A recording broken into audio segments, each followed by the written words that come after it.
Today, we're going to cut through all the confusion and controversy to talk about bioidentical hormone therapy, what it is, what it isn't, and why you might want to stop suffering through a hormone drought just because some outdated study 20 plus years ago scared the entire medical field into silence.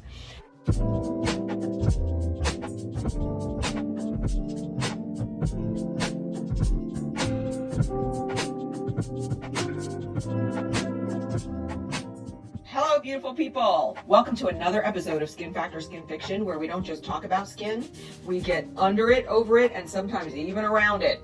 I'm Dr. Dima. I'm a board-certified cosmetic laser surgeon and anti-aging expert, and today we're diving into the hot, sticky mess that is hormone replacement therapy. But don't worry, this isn't your grandmother's estrogen patch. We're talking about the wild, wild fucking west of bioidentical hormone replacement therapy, aka the stuff that can turn barely surviving into actual thriving. So, if you've been white-knuckling your way through hot flashes, night sweats, and mood swings that could qualify for their own weather pattern, this one's for you. Let me ask you something. Have you ever looked in the mirror and thought, who is this tired, joyless ghost of a woman blinking back at me? You're not alone. And no, it's not just the stress or aging or bad lighting. It's likely your hormones. They ghosted you and left you holding the existential baggage. This is just an introduction, an overview. So let's break it down. What in the hell are bioidentical hormones?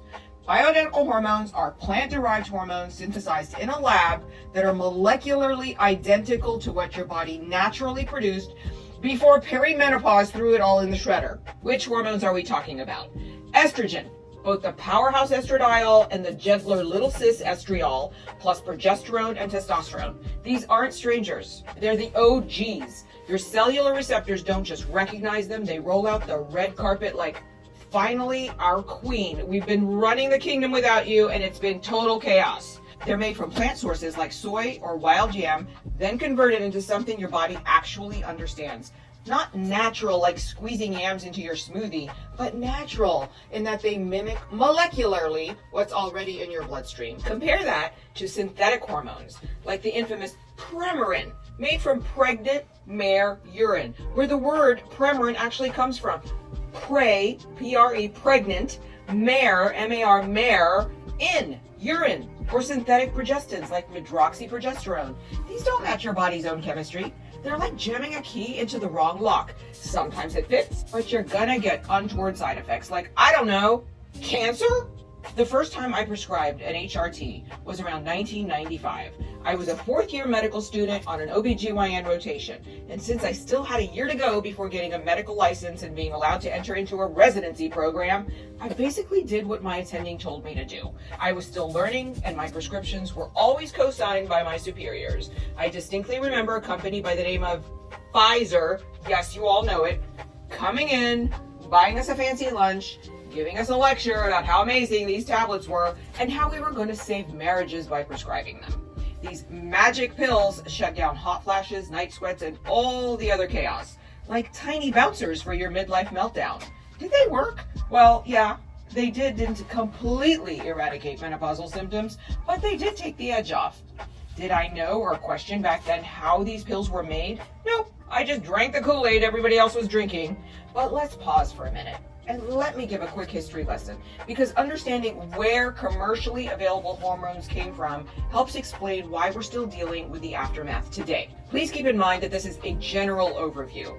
In the 1930s, a doctor named James Collum was the first to extract orally active estrogen from the urine of pregnant women.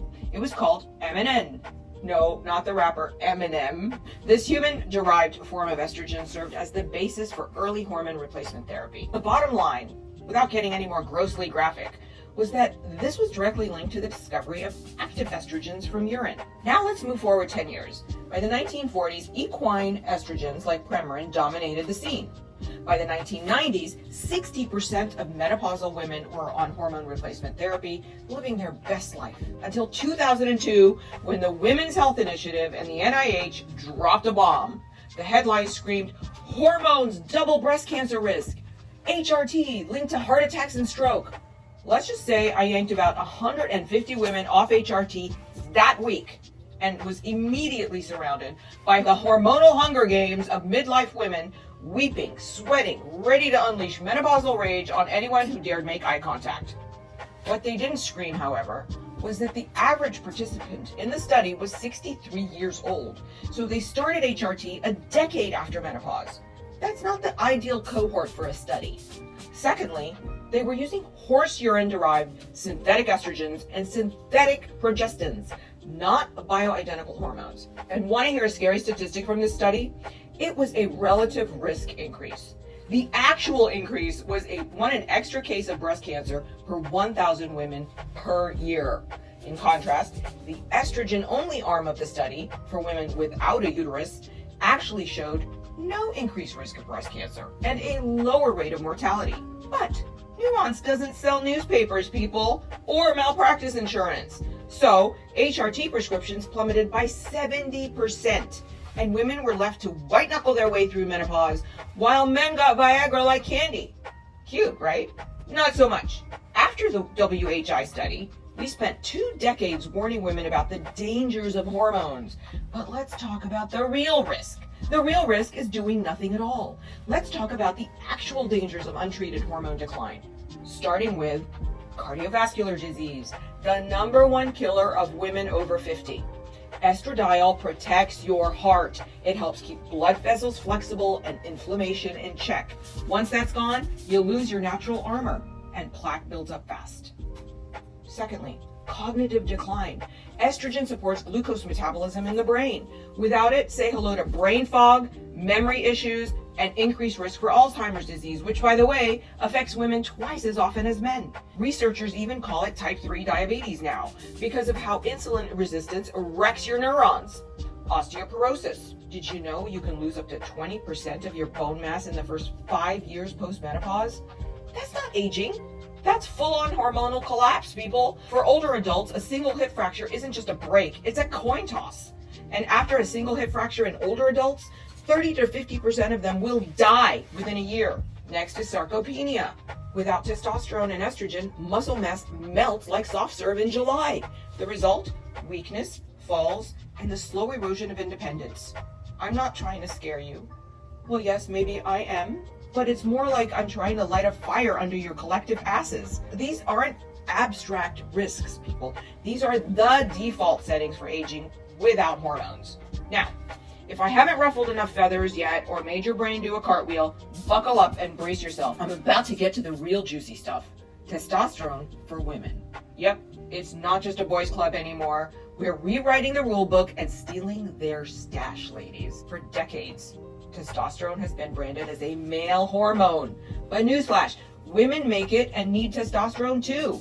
It's produced by the ovaries and adrenal glands, and it plays a major role in libido, muscle tone, bone strength, mental clarity, mood, and motivation.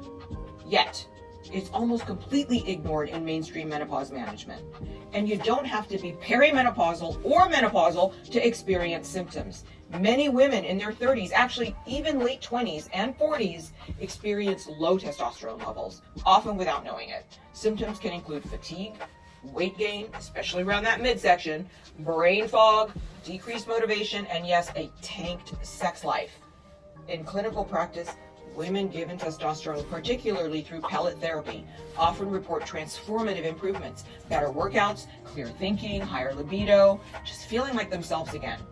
I personally started myself on them in my mid-40s, not to turn back the clock, but to bypass the cliff.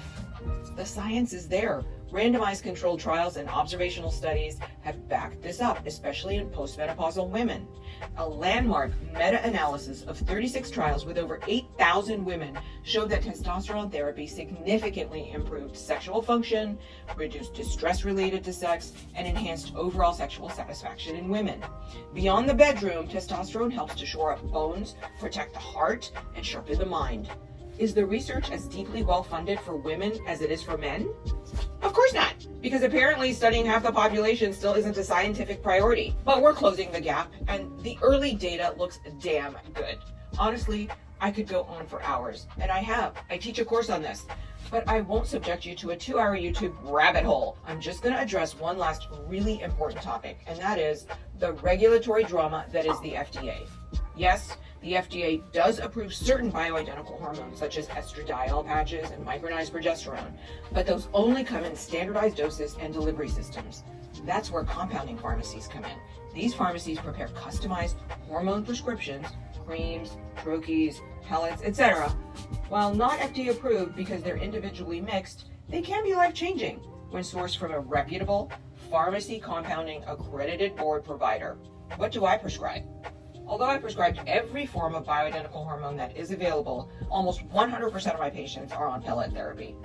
This is a time-release form of compounded hormone implant that is given by a small incision, and it lasts about 3 to 4 months in women and even longer in men. You can see how I do this by clicking on this pellet insertion video here. It's important to remember that bioidentical hormone is not a one-size-fits-all. The key is provider expertise and working with trusted compounding pharmacies. Although I'm an allopathically, traditionally trained physician, I did not learn any of this during my training at the George Washington School of Medicine.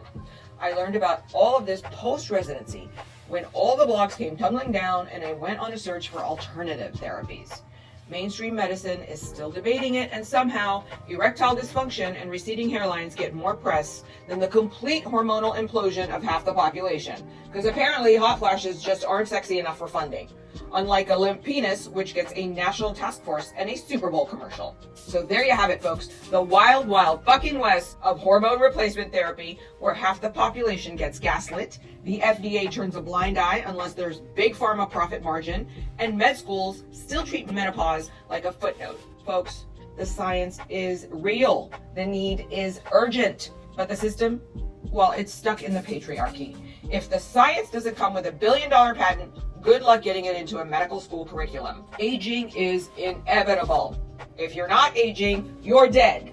Suffering through it in silence is not inevitable. You don't need to accept fatigue, brain fog, zero libido, or a body that feels like it's glitching out as your new normal. Bioidentical hormone therapy isn't about chasing youth. It's about restoring balance, reclaiming vitality, feeling whole again. For many women, bioidentical hormone, including testosterone pellets, is the key to unlocking energy, confidence, clarity, and joy in the second half of life. So no, hormones aren't dangerous, but silence, misinformation, inaction, that's the real risk. Talk to a provider who gets it. Now, it may be easier to swipe right on a dating app and find your soulmate than to find a provider that's taken more than a weekend seminar on this topic. But regardless, you need to demand better. Your health deserves it. Your hormones build your body. You deserve the choice to get them back.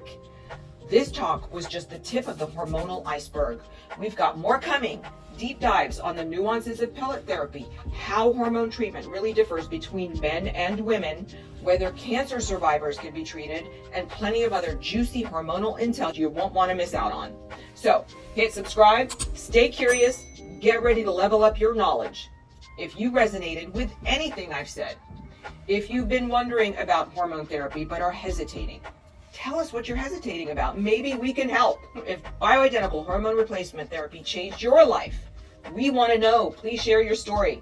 Until then, bye for now.